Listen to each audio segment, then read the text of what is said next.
Hi, this is Craig Lane with Video Blog Week 22.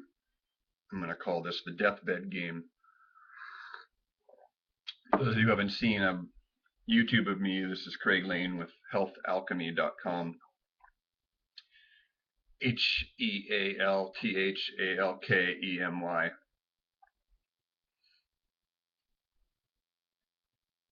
One of the things about this latest thing to share is something that's been with me almost my whole life, and that's something that doesn't serve me as much anymore, but it still serves me in moments of decision, and I call it the Deathbed Game. The Deathbed Game is basically a time where I sit with a decision and say, if I'm lying on my deathbed, would I have regretted or not regretted having done X decision? For example, chance to go to Costa Rica many years ago after I'd broken my neck in a car accident, and an opportunity arose, but it was edgy because I would have had to quit my job in the corporate world at JCPenney, and because we had a 3 to 4 week trip planned, or my friends did, and they invited me. It was the first time I'd ever would leave the country, so when they asked me if I wanted to go, I said I need to sleep on this. So I spent a whole night sleeping on it and meditating on it and doing yoga around it and finding guidance around it in nature. And one of the questions that naturally bubbled out of me is that if I'm lying on my deathbed ready to die, would I regret not having done this? And there was an obvious, yes, you need to do this because I don't want to have regrets.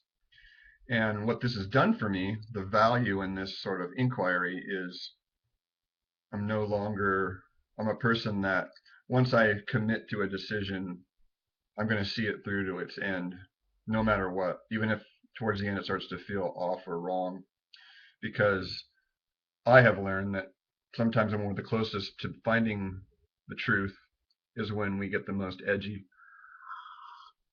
Sometimes when we're the closest to success in health, in our spirituality, is when things get a bit edgy. And I believe that's because there's part of us in our brain and our psyche that doesn't want to die. All phenomena wants to perpetuate itself, I feel. And there's so much mystery to things we cannot see that this is sort of the guiding light, if you will, is I'm going to see this through. And then there's no regret, because one of the things about doubt and regret is they are based in the past. It's one of the illusions of taking us out of the present moment. Just like anxiety and worry and fear about the future are futuristic thinking, taking us out of the present moment. And all that's really real is what you see, like my hand right here. What's real for me is I'm presenting this to you. And what's real to you at the moment that you're watching this is that in real time, you're just seeing me on a screen, a projection of what I'm putting out to you now. But what's occurring to me is in real time, and what's occurring to you at this moment is in real time. I'm not going to blabber on like I do sometimes in these video blogs, because I really enjoy being a channel for what's true as much as I can. I'm not perfect.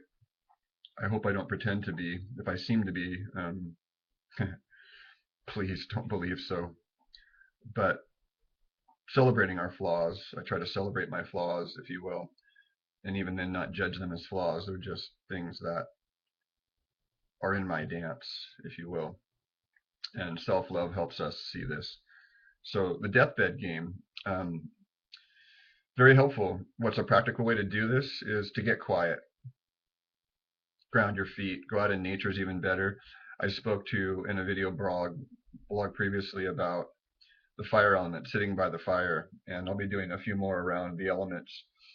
If you feel drawn to fire, then make a fire. Don't use the fire element of electricity and man-made contrivances, television, TV, computers, cell phones. I believe that takes us out of the natural order of things. But if that works for you, then so be it. Water element, sitting by a river or the ocean, that's a good way to get guidance. And we can go into specifics of this at another time. Air element, sitting out and looking at the clouds, closing your eyes, sitting in silence. That's one way to get in touch with the air element. Earth element, go out onto the earth and do yoga. But feel, if doing that, don't go into your head. Actually feel your feet on the ground. If you're sitting on the ground, feel your body on the ground. In Vipassana meditation, they call these contact points. So feel your contact points with the earth. Like right now, my contact points, I can feel my back resting against the chair. Here we go. So I'm sitting in a chair, feeling that, feeling my sitting bones on my butt, sitting on the chair are contact points. My feet on the ground are contact points. Very important distinctions. And you're not judging, you're just looking. So that there's discernment there. And then really sitting with, sort of throwing the inquiry out there like a boomerang, throwing it out there. Like when you plant a seed, you put the seed in the ground, you let go, and you water it and nurture it. And that's kind of the way it needs to be held. I was listening to Adyashanti talking about this in his process about you're throwing the inquiry out there and letting go, but you're still sort of aware of in the background. You're not going unconscious around it. And there's a certain way to hold that, or the way life will hold that, like the way life naturally holds a seed as it begins to sprout. And then the answer will come in the form of a feeling, sometimes immediately, sometimes it may take minutes, and it may take weeks, days or weeks, but guaranteed the answer will come. And if it doesn't come, it's just because you weren't listening, or you dug up the seed and tried to make it the way you wanted to see it. I didn't necessarily want to go to Costa Rica. There was a lot of things that were keeping me here, but nevertheless I went, and I'm glad I did. And I'm one of those people that once I make a decision, there are no regrets. So think about that. Things that keep you in the past. And then this is one way to keep you out of dragging your mind and your being back into the past with regret and doubt. Practice the deathbed game. If there are requests for me to go on about this as far as the practicality, like what does it look like when that boomerang comes back? It can come back in the form of a sensation, an image, a subtle daydream, a dream at night, even a conversation that may seem out of nowhere. I've been sort of looking for a mentor on the Mankind Project, and this man just recently appeared. Woke up in the middle of the night last night, and this voice in my head said he's the one, and quite out of nowhere, seemingly. But it all came from an inquiry of do I need a mentor, and should I seek one out? And the perfect person just appeared.